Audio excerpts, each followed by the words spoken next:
नमस्कार. आज मी तुम्हाला विपणन आणि विक्रय कला या विषयातील प्रकरण दुसरे बाजारपेठ विभागणी आणि विपणन मिश्र या प्रकरणातील बाजारपेठ विभागणीचे महत्त्व किंवा फायदे आणि मर्यादा याविषयी तुम्हाला आज मी माहिती सांगणार आहे. माझं नाव प्राध्यापक विजय नागपुरे, चंद्ररूप डाकले, जैन कॉलेज ऑफ श्रीरामपूर. तुमचं सर्वांचं आजच्या या व्हिडिओ लेक्चरमध्ये सर्वांचं मी स्वागत करतो. बघा मित्रहो, गेल्या लेक्चरला मागील व्हिडिओमध्ये आपण विपणन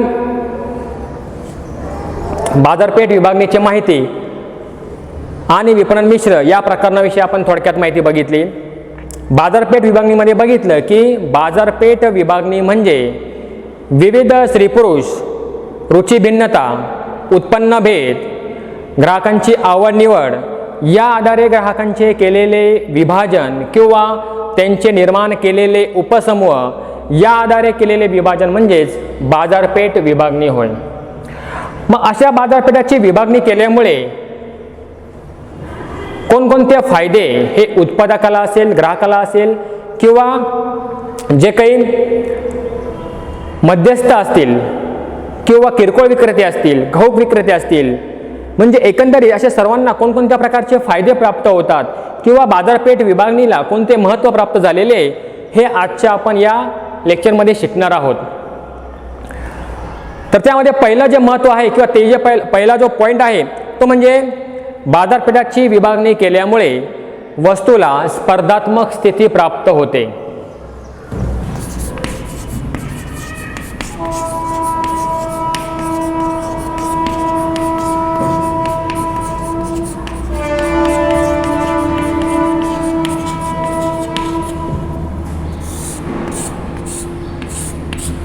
स्पर्धात्मक स्थिती प्राप्त होण्यास मदत म्हणजे ज्यावेळेस बाजारपेठाची विविध छोट्या छोट्या गटामध्ये किंवा लहान लहान गटामध्ये विभागणी केली जाते त्यावेळेस स्पर्धात्मक स्थिती प्राप्त होते. म्हणजे ज्यावेळेस एखादा उत्पादक वस्तूंची निर्मिती करत असताना फक्त एकच ग्राहक किंवा एकच गट ज्यावेळेस तो केंद्रित करतो की आपण उत्पादित करत असलेली वस्तू ही कोणत्या ग्राहक वर्गासाठी आहे हे ज्यावेळेस तो ठरवतो त्यावेळेस तो काय करत असतो की समाजामध्ये किंवा बाजारपेठेमध्ये ती वस्तूंची विक्री वाढवण्यासाठी किंवा मोठ्या प्रमाणात वस्तूंची विक्री करण्यासाठी तो काय करत असतो की मोठ्या प्रमाणावरती जाहिरातीचा अवलंब करत असतो. मग अशा जाहिरातीचा वापर केल्यानंतर तो जो काही गट त्याने निवडलेला आहे त्या गटाला तो वस्तू खरेदी करण्यासाठी प्रवृत्त करतो. मग हे झालं फक्त एकच उत्पादक.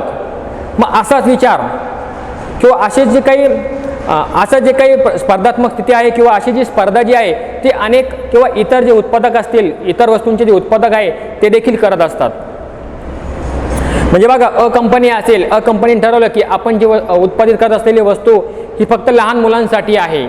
एखादं खेळण्याची वस्तू असेल ती फक्त लहान मुलांसाठी असते. मग त्यांनी फक्त जर बालग्राहक किंवा एखादा लहान मुला ग्राहक जर विचारात जर घेतला तर ब कंपनी असेल तर ब कंपनी देखील काय करत असते की तसंच उत्पादन जर करत असेल तर आणि ब या दोन कंपन्यांमध्ये स्पर्धात्मक स्थिती प्राप्त होते.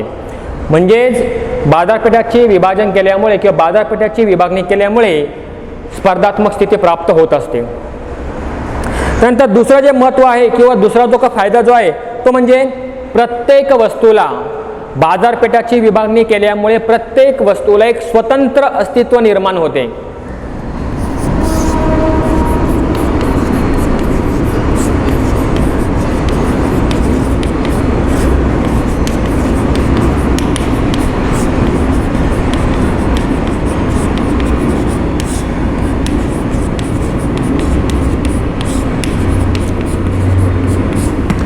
म्हणजे बाजारपेठेमध्ये ज्या वस्तूंची विक्री करायची आहे किंवा बाजारपेठेमध्ये ज्या वस्तू आपल्याला विकायच्या आहे तर प्रत्येक वस्तूला एक स्वतंत्र अस्तित्व निर्माण होते.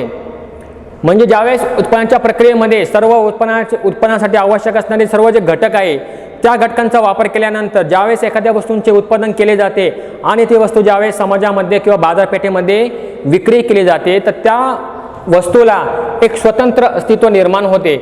म्हणजे बाजारपेठेमध्ये वस्तूंची विक्री करत असताना ती जी काही वस्तू जी आहे ती वस्तू कोणत्या घटकासाठी आपण उत्पादित करत आहे हे ज्यावेळेस एखादा उत्पादक ठरवतो तर ते उत्पादक ठरवल्यानंतर एक बाजारपेठेमध्ये त्या वस्तूला एक स्वतंत्र अस्तित्व निर्माण होते.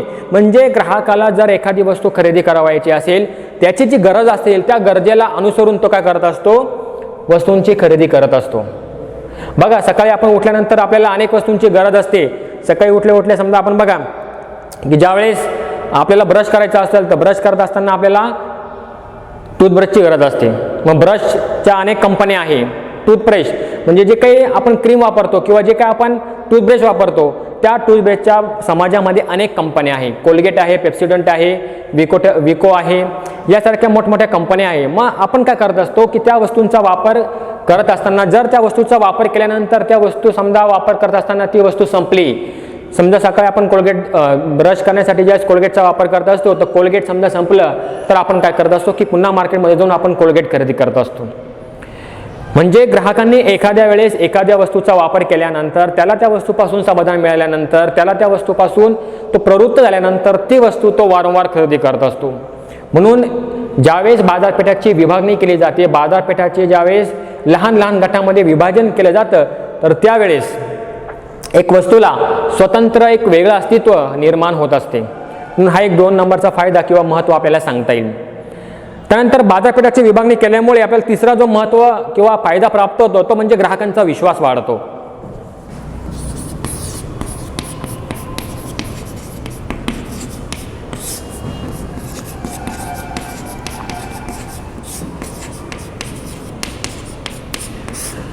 ग्राहकांचा विश्वास वाढतो. बघा, समाजामध्ये ज्यावेळेस एखादा उत्पादक वारंवार वस्तूंची विक्री करतो, वस्तूंची विक्री करण्यापूर्वी ज्यावेळेस तो बाजारपेठेचं सर्वेक्षण करतो आणि सर्वेक्षण केल्यानंतर ज्यावेळेस त्या उत्पादकाला समजतं की बाजारपेठेमध्ये ग्राहकांची अपेक्षा काय आहे, वस्तूविषयी ग्राहकांचं मत काय आहे, ग्राहकाला वस्तूमध्ये कशा प्रकारचे बदल हवे आहे, ग्राहकांच्या इच्छा काय आहे, आवड कशी आहे, या सर्वांचा ज्यावेळेस तो बारकाईने अभ्यास करतो आणि अभ्यास केल्यानंतर ज्यावेळेस तो समाजामध्ये सर्व आढावा घेतल्यानंतर किंवा बाजारपेठेची माहिती मिळवल्यानंतर त्या बाजारपेठेच्या माहितीवरती तो ज्यावेळेस स्वतःच्या वस्तूमध्ये म्हणजे तो उत्पादित करत असलेल्या वस्तूमध्ये ज्यावेळेस तो बदल करतो आणि बदल केलेली वस्तू ज्यावेळेस तो समाजामध्ये ग्राहकांना विकतो, तर विक्री केल्यानंतर ग्राहकांनी ती वस्तू खरेदी केल्यानंतर त्या वस्तूच्या वापरानंतर किंवा त्या वस्तूचा उपभोग घेतल्यानंतर ज्यावेळेस ग्राहकाला समाधान प्राप्त होते, ग्राहकांनी ती वस्तू ज्यावेळेस परिपूर्ण वापरल्यानंतर ग्राहकांना एक चांगल्या प्रकारे समाधान प्राप्त होतो, तो एक सॅटिस्फाईड होतो, त्यावेळेस ग्राहक ती वस्तू काय करतो, वारंवार खरेदी करतो. म्हणजे ज्यावेळेस ग्राहक वारंवार वस्तू खरेदी करत असेल तर वस्तूंची खरेदी केल्यानंतर ग्राहकांचा त्या कंपनीवरती त्या वस्तूवरती दिवसांदिवस हा विश्वास वाढत जातो. म्हणजे एकच वस्तू वारंवार खरेदी करण्यामागचं फक्त एकच कारण असतं, कारण ती वस्तू ग्राहकाला ती आवडलेली असते. म्हणून ज्यावेळेस उत्पादकाने वस्तू मार्केटला विक्री केल्यानंतर किंवा मार्केटमध्ये उपलब्ध केल्यानंतर त्या वस्तूचा वापर केल्यानंतर ग्राहकांमध्ये एक प्रकारचा विश्वास निर्माण होत असतो. म्हणून आपल्याला तिसरं हे महत्त्व सांगता येईल किंवा फायदा सांगता येईल तो म्हणजे ग्राहकांचा विश्वास वाढतो. त्यानंतर चौथं जे महत्त्व आहे किंवा चौथा जो फायदा जो आहे की बाजारपेठाची विभागणी केल्यामुळे जे काही समाजामध्ये जे काही ग्राहक आहे त्या ग्राहकांचा किंवा संभाव्य ग्राहकांचा अंदाज घेता येतो.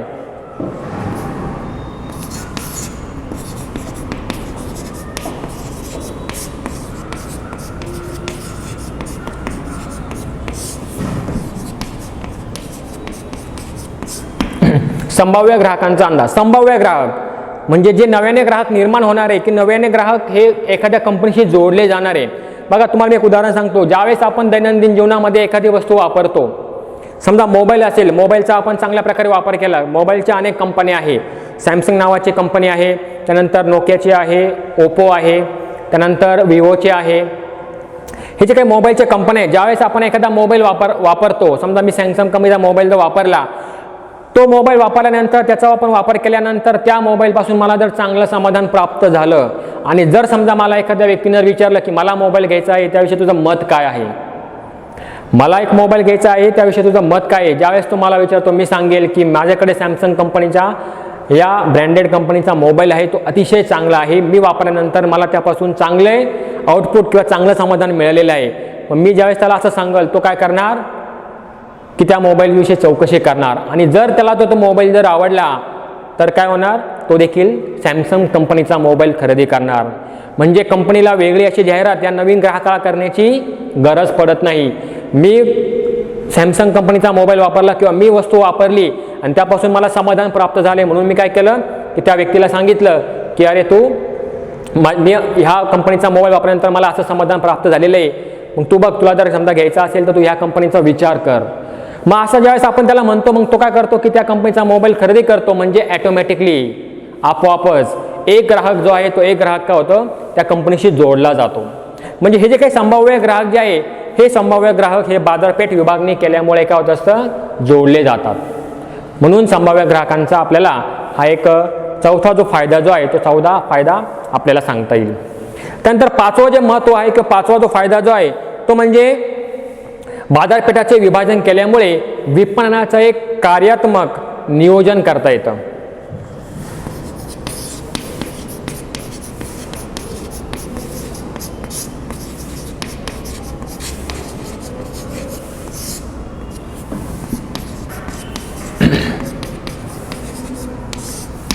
विपणनाचे चांगल्या प्रकारे कार्यात्मक नियोजन करता येतं. नियोजन म्हणजे काय, भविष्यामध्ये समजा जर आपल्याला मोठ्या प्रमाणावरती ग्राहक जोडायचे असेल, जास्तीत जास्त मोठ्या प्रमाणावरती वस्तूंची विक्री करायची असेल, मोठ्या प्रमाणावरती नफा मिळवायचा असेल तर विपणन करता काय करतो एक कार्यात्मक नियोजन करतो.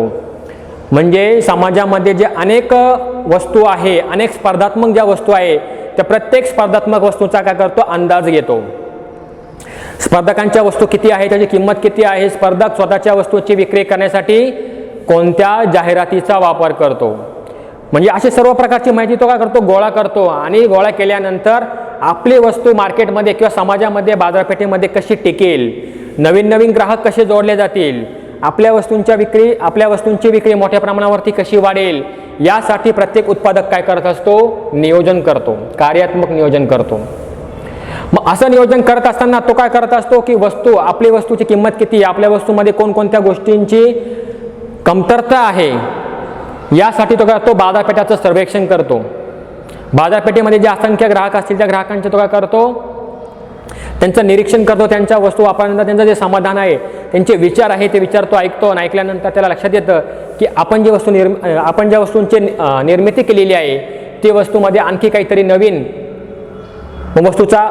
काहीतरी गोष्टी आपण ॲड केल्या पाहिजे किंवा नवीन काहीतरी आपण निर्माण केलं पाहिजे.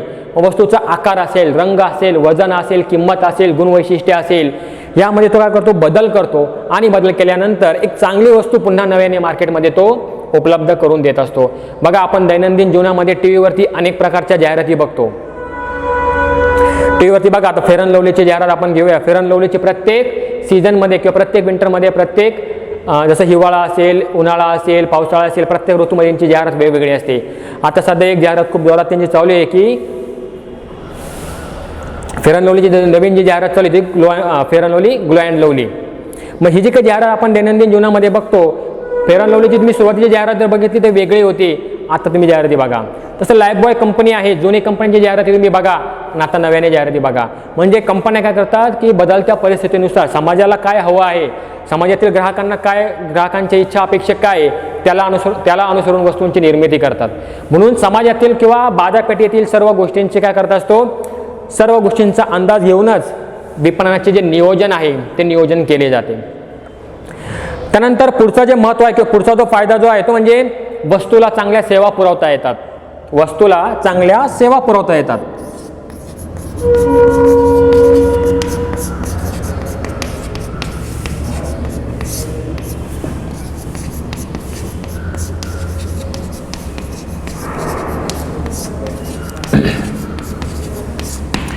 म्हणजे ज्या वस्तूंची विक्री केलेली आहे त्या वस्तूंना चांगल्या सेवा पुरवता येतात. बाजारपेठाचं जर विभाजन केलं, वस्तूसोबत सेवा ज्या असतात त्या सेवा देखील हस्तांतरित होत असतात. वस्तूसोबत सेवा ह्या आपोआपच येत असतात. म्हणजे बघा आपण दैनंदिन जीवनामध्ये समजा एखादा TV, fridge, washing machine जर खरेदी केला तर त्यासोबत आपल्याला वॉरंटी गॅरंटीचं कार्ड भेटतं. म्हणजे जर समजा आता एखादा आपण टी व्ही खरेदी केला तर टी व्हीसोबत समजा आपल्याला जर वॉरंटी कार्ड जर मिळालं, जर ते वॉरंटी कार्ड समजा 2 वर्षाचा जर असेल तर 2 वर्षाच्या कालावधीमध्ये समजा जर आपला जर टी व्ही जर खराब झाला किंवा टी व्हीला जर काही प्रॉब्लेम झाला तर तो रिपेअर करून देण्याची जबाबदारी ही कंपनीची असते. म्हणजे सेवा, वस्तूसोबत सेवा देखील या हस्तांतरित होत असतात. म्हणून बाजारपेठ विभागणीमध्ये आपल्याला 6वा फायदा देईल की वस्तूला जे काही चांगल्या सेवा ज्या आहे, म्हणजे वस्तूसोबत ज्या सेवा असतील तर फ्री ऑफ कॉस्ट, की त्या सेवेबद्दल कोणत्याही प्रकारचं जे मूल्य जे आहे ते मूल्य आकारता येत नाही, म्हणून वस्तूसोबत ज्या सेवा ज्या असतील सेवा देखील पुरवता येतात. त्यानंतर सातवा आणि शेवटचं जे महत्त्व आहे किंवा शेवटचा जो फायदा जो आहे तो म्हणजे ग्राहकांवरती अधिक लक्ष केंद्रित करता येतं.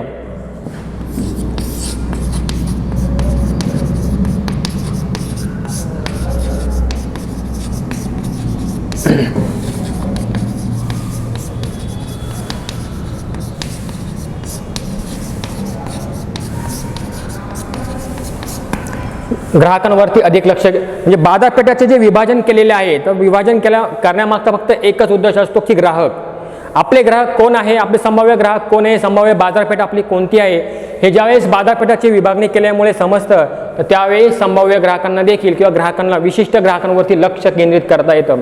बघा दैनंदिन जीवनामध्ये असंख्य वस्तू आहे की आपण त्या मार्केटमध्ये बघतो. मी तुम्हाला एक उदाहरण सांगितलं की लहान मुलं असतील, लहान मुलं ग्राहक जर असतील त्यांचे खेळण्याच्या वस्तू असतील.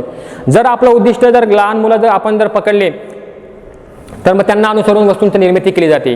जर समजा तरुण वर्ग जे कॉलेजमध्ये जाणारे विद्यार्थी आहे वयोगट समजा 13 ते 25 किंवा 13 ते 30 हा जो वयोगट जर आपण मुलांचा जर पकडला तर ह्या वयोगटातील मुलांना आज अँड्रॉइड मोबाईल पाहिजे, मोबाईलमध्ये इंटरनेटची फॅसिलिटीज पाहिजे, फेसबुक पाहिजे, व्हॉट्सअप पाहिजे, सर्व प्रकारचे ॲप पाहिजे की जेणेकरून त्यांना ऑनलाईन शिक्षण घेता येईल, ऑनलाईन काही माहिती मिळवता येईल.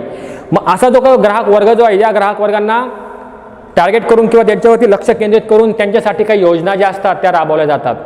पण तरुण ग्राहक जो आहे त्या तरुण ग्राहकांना बघा मोबाईल जर भेटला तर मोबाईलसोबत चांगला इंटरनेटच्या सुविधा प्रोव्हाइड केल्या जातात.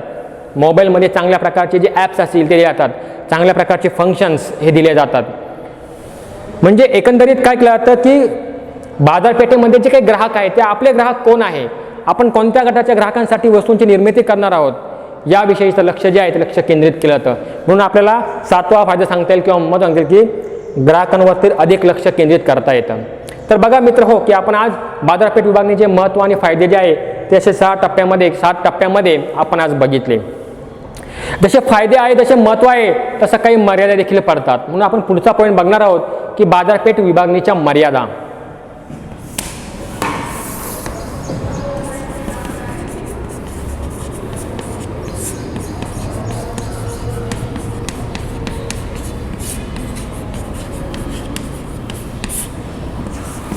बघा जसे फायदे आहे जसे मर्यादा देखील असतात, जसे ॲडव्हान्टेजेस आहेत तसे डिसॲडव्हान्टेजेस देखील असतात. काही गोष्टी अशा असतात की त्याला अपवाद असतात. मग अशा कोणकोणत्या मर्यादा आहे त्या मर्यादा आपल्याला बघायच्या आहे. त्यामध्ये पहिली मर्यादा जी आहे म्हणजे दुसऱ्या समूहाकडे दुर्लक्ष होते.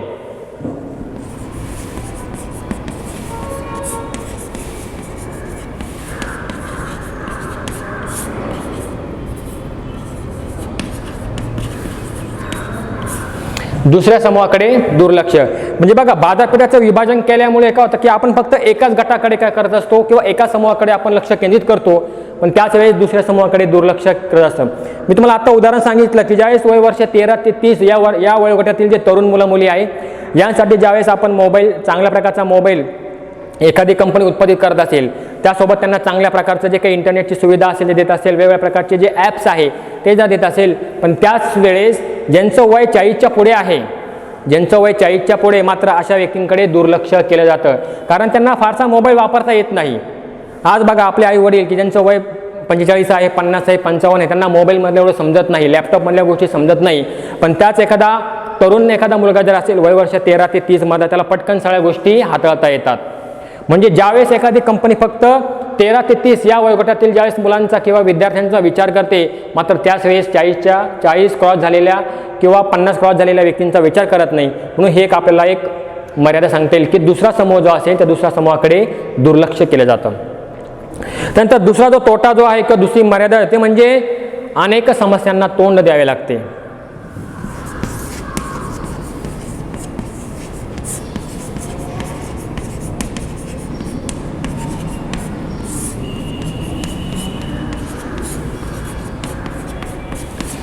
बाजारपेठेमध्ये अनेक समस्या असतात. नेहमी एक उत्पादकाने लक्षात ठेवलं पाहिजे बाजारपेठे संबंधित जी काही माहिती मिळालेली असेल ती सर्व माहिती खरीच असेल. मग ठीक आहे, सर्व माहिती खरी जरी असली मग त्या मिळालेल्या माहितीच्या आधारावरती ज्यावेळेस एखादा उत्पादक वस्तूच्या रचनेमध्ये वस्तूचा रंग, आकार, दर्जा वस्तूमध्ये ज्यावेळेस तो बदल करतो तर केलेला बदल हा ग्राहक स्वीकारेलच याची शाश्वती नसते. त्यानंतर अर्थव्यवस्थेमध्ये अचानक बदल झालेला असतो. बघा आता कोविड-19चे जे काही कोविड-19चा आता सध्या कोरोना व्हायरसमुळे काय झालं की अर्थव्यवस्था पूर्णपणे काय झालेली विस्कळीत झालेली आहे. अर्थव्यवस्थेमध्ये आपल्याला बघा आपल्याला आता वस्तू घ्यायच्या असेल तर आपल्याला ऑनलाईन मागवा लागतात. ऑनलाईन मागवल्यानंतर ते आपण घरी येतात की नाही याची गॅरंटी नसते. म्हणजे जर समजा अशा वेळेस ज्या काही कंपन्या आहेत त्या कंपन्यांनी अनेक प्रकारच्या वस्तूंचे उत्पादन करून ठेवलेलं असेल पण मात्र ते विकता येत नाही. ग्राहकांची इच्छा अपेक्षा बदललेल्या असतात. आता कोविड-19मुळे प्रत्येक व्यक्ती काय करतोय आता स्वतःवरती काळजीने पैसा खर्च करतो आहे, बचत करतो आहे. का? कारण अर्थव्यवस्थेमध्ये आता जे बेरोजगारीचं जे काही युग जे आहे किंवा बेरोजगारीचे दिवस सुरू झालेले आहे. का? कारण लॉकडाऊनचा पिरियड चालू आहे. म्हणून ज्यावेळेस बाजारपेठेमध्ये ज्यावेळेस एखादा महत्त्वाचा निर्णय घ्यायचा असेल तर अर्थव्यवस्थेमध्ये जर बदल झाला तर अनेक समस्यांना जे तोंड आहे ते द्यावे लागतात किंवा अनेक समस्यांना सामोरे जावं लागतं. तिसरी जी मर्यादा जी आहे ती म्हणजे ते जे काही बाजारपेठाचे विभाजन केलेलं असतं ते शास्त्रशुद्ध पद्धतीने केलेलं नसतं.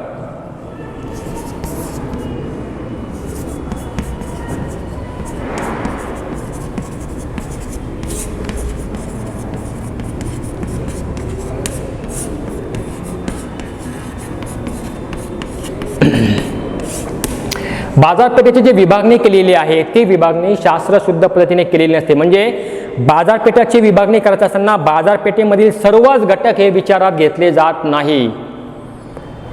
म्हणजे बाजारपेठेमध्ये आज बघितलं आपण अर्थव्यवस्थेमध्ये कसा बदल होतोय. ज्यावेळेस एखाद्या वस्तूंची निर्मिती करायची असेल तर आपण एखादा गट किंवा एखादा उत्पन्नाचा गट आपण विचारात घेतो. मग एखादा गरीब ग्राहक असेल किंवा एखादा मध्यमवर्गीय ग्राहक असेल, एखादा श्रीमंत ग्राहक असेल, हे प्रत्येक हे जे काही सर्व गट आहे या गटानुसार जे काही वस्तू ज्या आहेत वस्तूचं स्वरूप वेगवेगळं असतं. बघा समाजामध्ये आपण बघतो की सोन्या चांदीच्या वस्तू आज सोन्याचे भाव जवळजवळ 55,000च्या आसपास गेलेला आहे. तर जे काही सोन्या चांदीच्या वस्तू खरेदी करण्याचा जो कल असतो तो श्रीमंत वर्गांमध्ये जास्त असतो. सर्वसामान्य व्यक्ती किंवा एखादा गरीब व्यक्ती असेल तो काय करत असतो, फक्त बचतीला प्राधान्य देतो. मात्र त्या सोन्या चांदीच्या वस्तू तो खरेदी जास्त करत नाही. का? कारण जवळ पैसा नसतो. पण मात्र श्रीमंत व्यक्ती स्वतःला समाजामध्ये एक वेगळं अस्तित्व निर्माण करण्यासाठी, समाजात दाखवण्यासाठी की माझ्याकडे किती पैसा आहे, समाजामध्ये एक प्रतिष्ठा निर्माण करण्यासाठी सोन्या चांदीच्या मोठ्या प्रमाणात वस्तू खरेदी करत असतो. म्हणजे ही जी काही बाजारपेठाची विभागणी केलेली असते ही फक्त विशिष्ट गटासाठी केलेली असते, लहान लहान गटात केलेली असते. यामध्ये सर्वच घटक विचारात घेतले जात नाही. म्हणून बाजारपेठाची विभागणी ही शास्त्रशुद्ध पद्धतीने केलेली नसते. त्यानंतर चौथा जे काय मर्यादा आहे की चौथा जी मर्यादा सांगायची आपल्याला ती म्हणजे जर समजा एखादा त्वरित निर्णय जर घेतला तर तो प्रत्येक वेळेस यशस्वी ठरेल याची शाश्वती नसते. चौथा जो पॉइंट आहे तो म्हणजे घेतलेले त्वरित निर्णय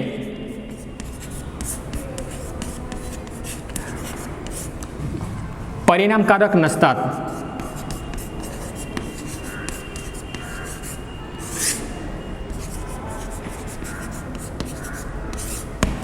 म्हणजे बघा प्रत्येक वेळेस एखादा आपण निर्णय घेतला, अर्थव्यवस्थेमध्ये बदल होत चाललेला आहे आणि आपण एखादा समजा निर्णय घेतला तर प्रत्येक वेळेस घेतलेले निर्णय हे बरोबरच असतील याची शाश्वती नसते.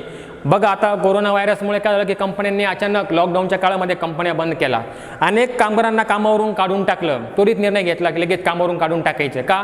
लॉकडाऊन किती दिवस आहे, किती दिवस कोरोना व्हायरस हा समाजामध्ये राहणार आणि पुढं काय सांगता येत नाही. त्यामुळे बरेचसे कामगार असतील, बराचसा कामगार वर्ग असेल तो काय केला, राज्य सोडून दुसऱ्या राज्यामध्ये गेले. ज्या ठिकाणावरून ते आले होते त्या ठिकाणी वापस त्यांच्या गावी चालले गेले.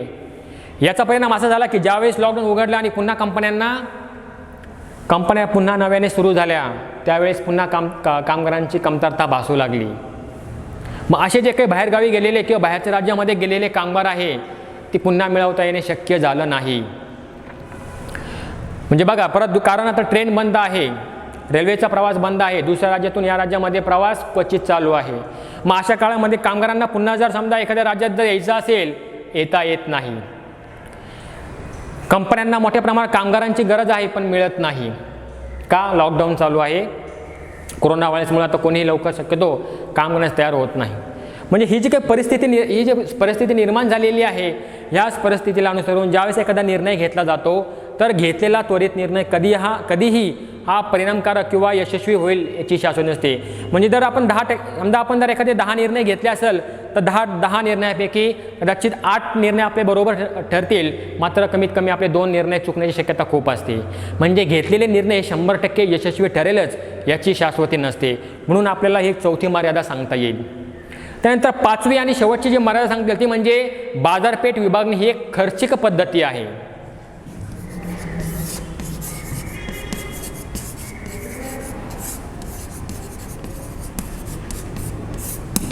बाजारपेठ विभागणी ही खर्चिक पद्धती आहे.